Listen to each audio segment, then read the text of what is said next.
Episode 158. Are these comics going to make good film and television shows? We have the end of the run of Titans. We have Dick Tracy. And we have Purr Evil. Let's check them out right now.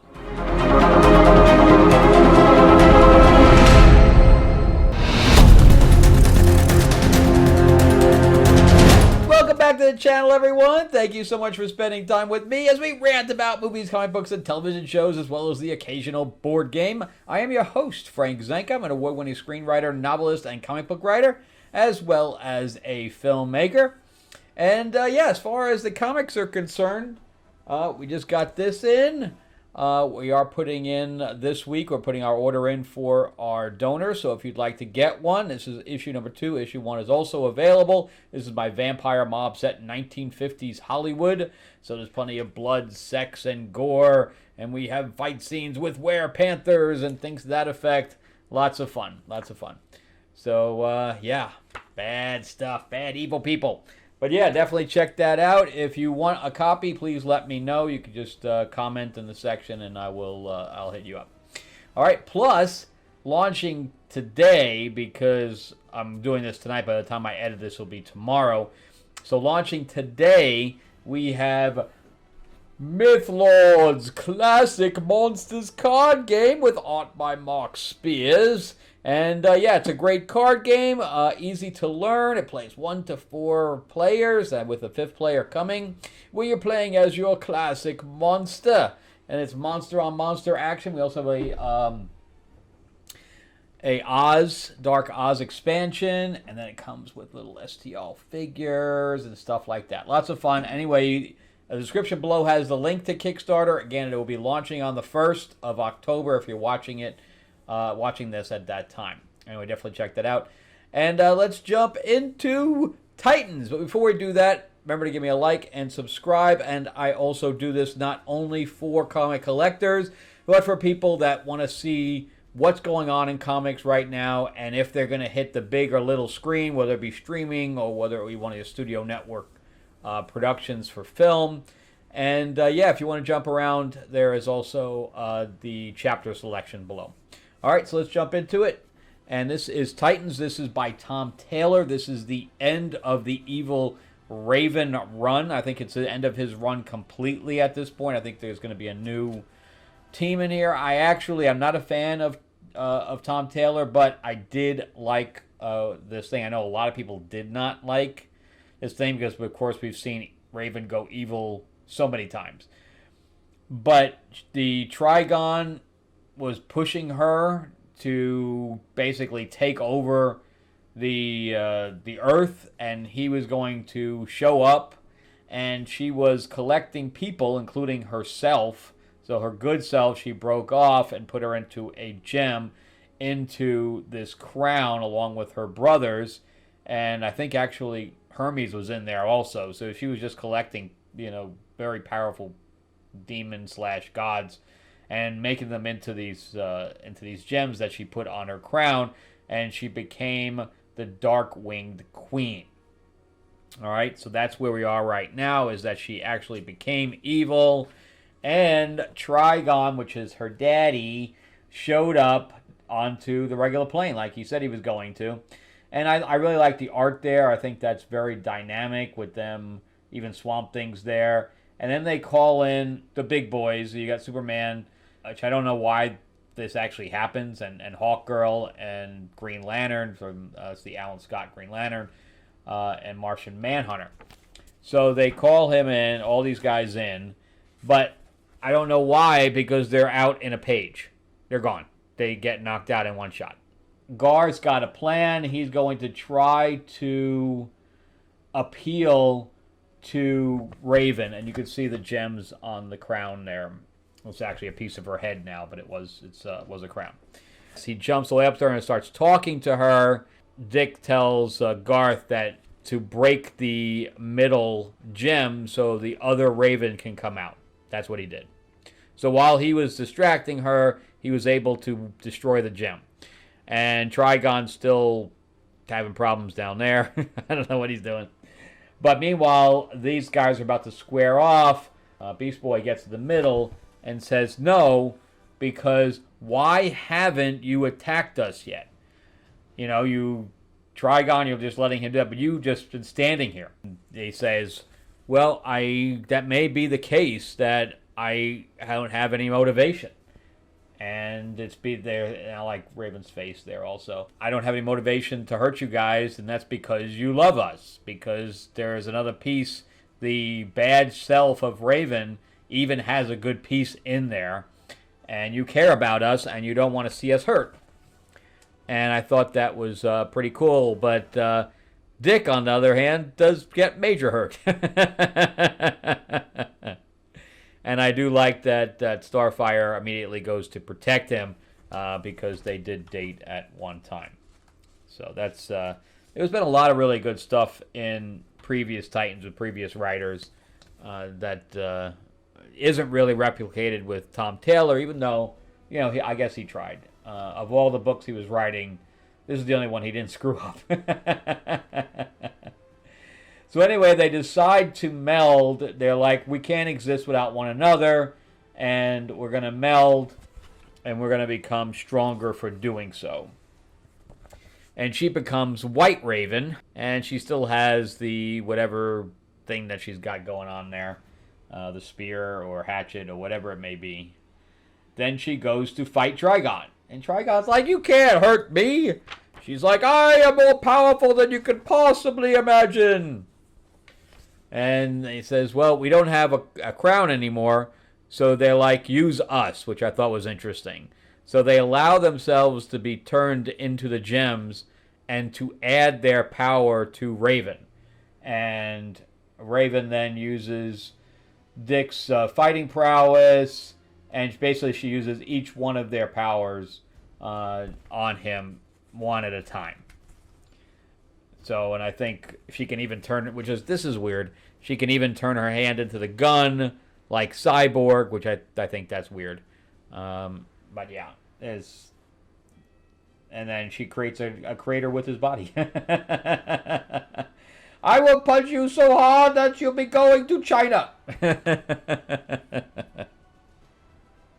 Or is it Australia? Whatever is directly below us. So I guess he is not in good shape, and she sends him. Well, first she spears him all the way through his chest, which I don't know how that would work. It should have been the other side, considering the big thick side is the one going through him. But yeah, and she basically says that he can't die, so I guess he just gets sent back to hell or wherever he hangs out at. But then we go, I think this is the end of Absolute Power, of which I am not collecting. And this doesn't say Absolute Power on it. They go approach Amanda Waller and they say, yeah, this is ending. So I don't know if this is the end of Absolute Power or what. And it's like, we are the Titans and we will sing a song. No, we're never really singing. Although I heard the Dazzler song was pretty bad. So yeah, I like this a lot, actually. I think it actually would make a good movie.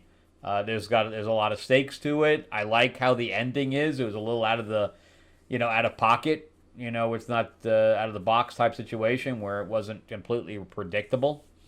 But yeah, I liked it. And the Titans I think they're a good team. Although all the side missions and stuff of this were bad, so they'd have to do a rewrite on that. Because they couldn't just have her being evil as the one. They had to have B stories, and the B stories were all really bad. All right, so let's jump into Dick Tracy number 5.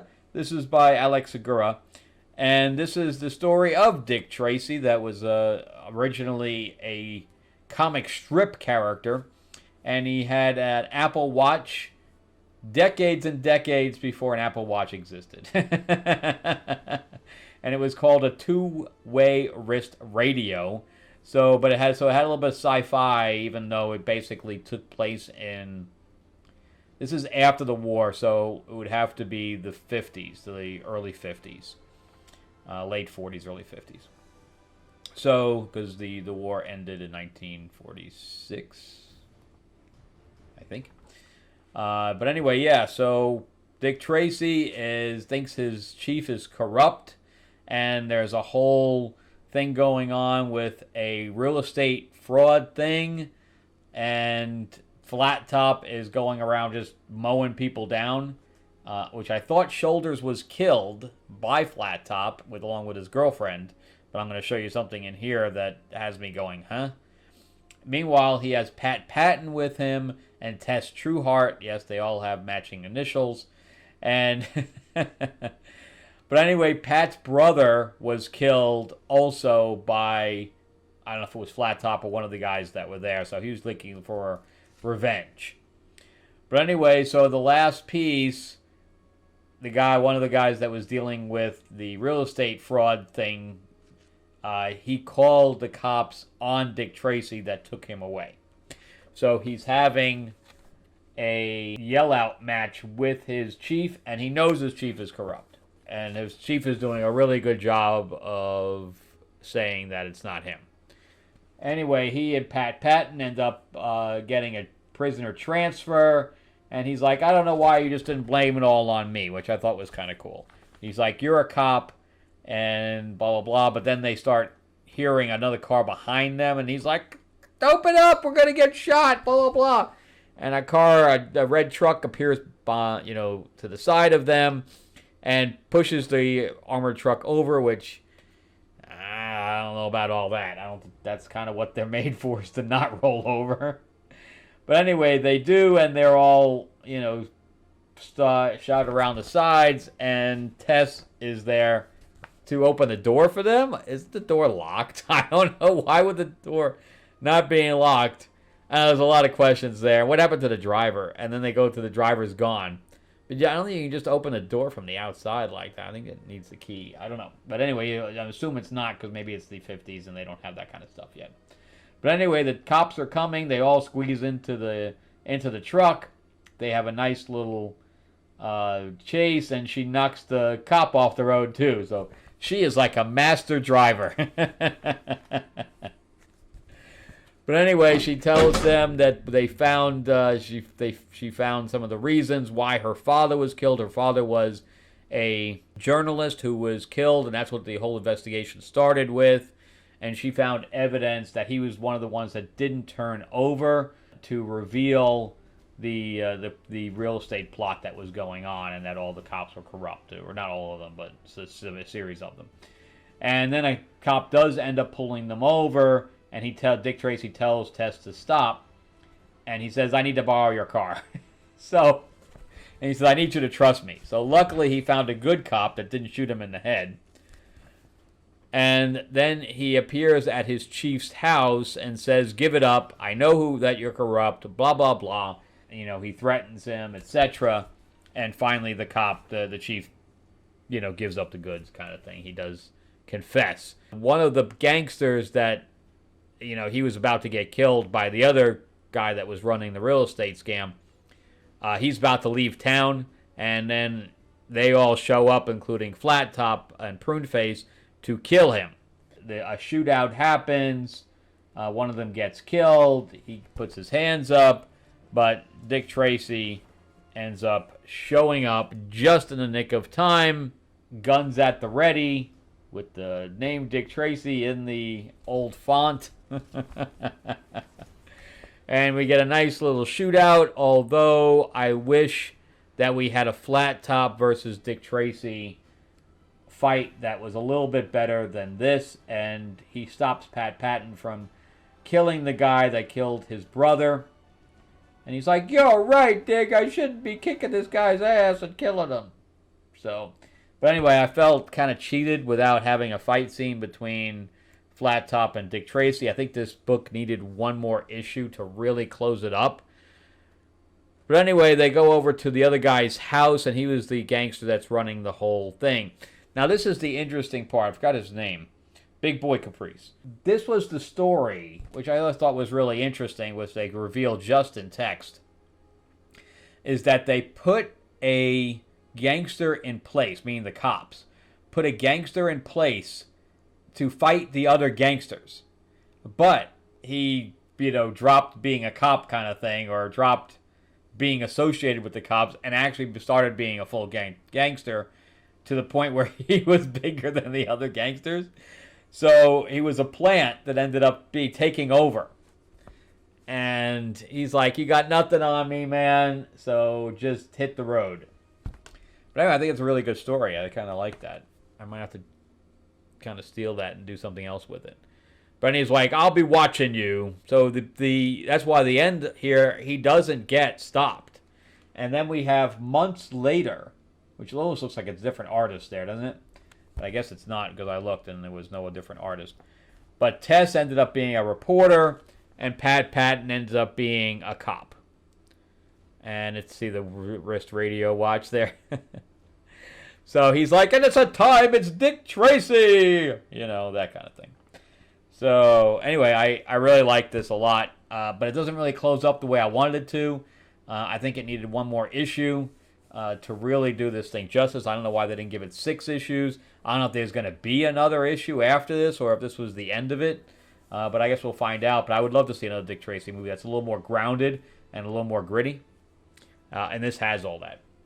All right, so let's jump into Purr Evil. This is the final issue. I dropped this thing like 3 issues ago. Or I did. I think I dropped it on issue 3. But I guess that because the shops order things 3 months in advance, I'm still getting this thing.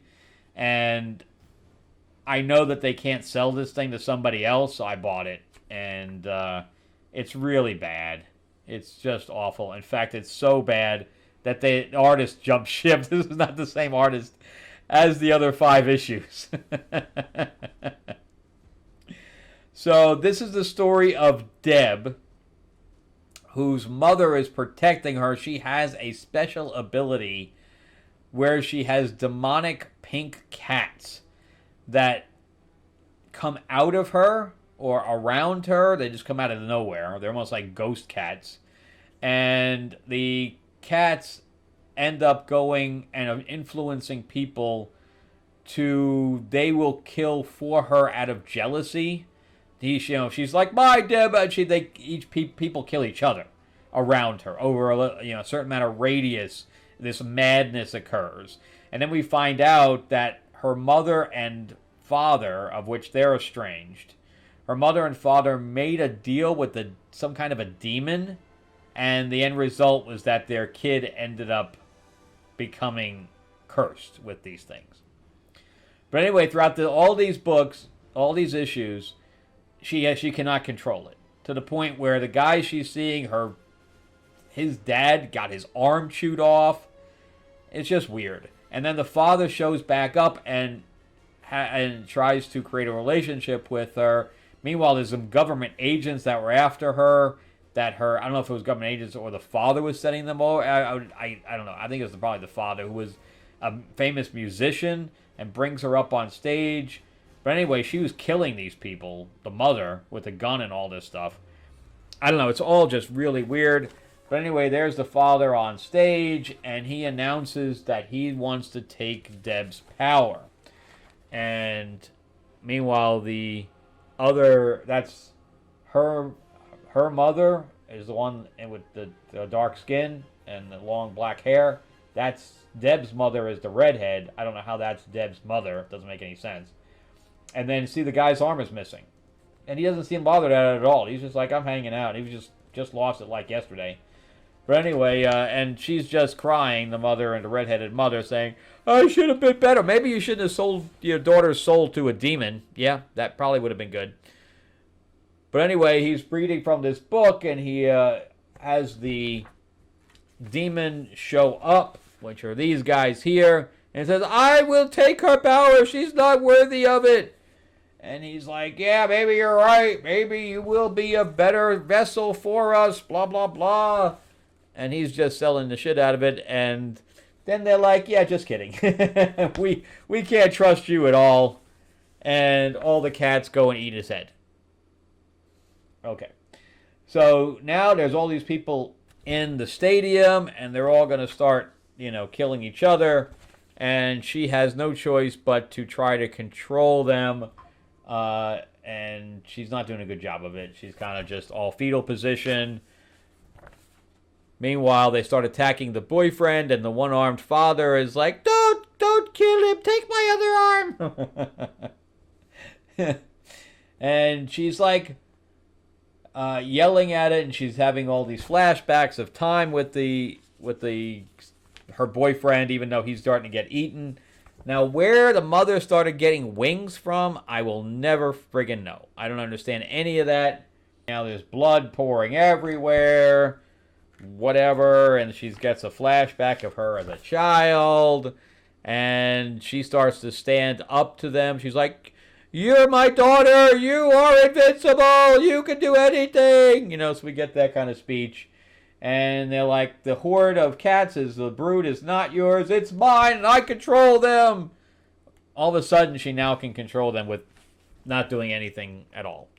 Now then we jump ahead to her going on a trip. Now she can control the cats so well that she can be in a plane with people, and nobody's worried that the plane's going to just kill each other and crash.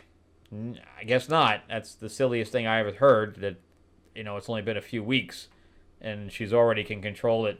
Nobody's worried about this. Of all things, a plane that can crash. I don't know.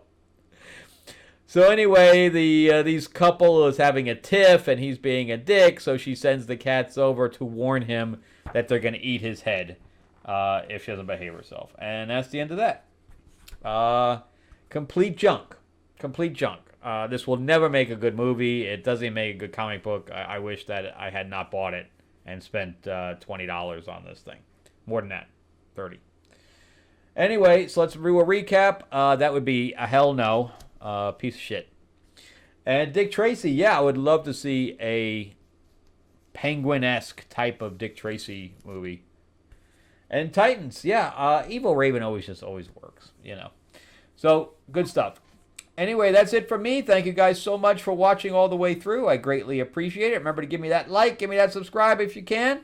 And remember, too, that Mythlords Classic Monsters is launching on Kickstarter today, October 1st. And you can play as your favorite classic monster, whether it be Dracula, Frankenstein, Creature from the Deep, or the Wolfman. You can create your monster army with the Bride of Frankenstein, the Mummy, the Headless Horseman, and more. And you fight over locations like the Mummy's Tomb. The Honey's Tomb, that's pretty funny. And the Ghost Ship, among others. We also have a Dark Oz expansion. And here's like the Witch. I think they came out real good. And this is, of course, Dracula. And these all come free with the pledge. All right, thanks again, guys, and I will see you guys on the next episode. Check out some of my other videos, and have a great week. All right, bye.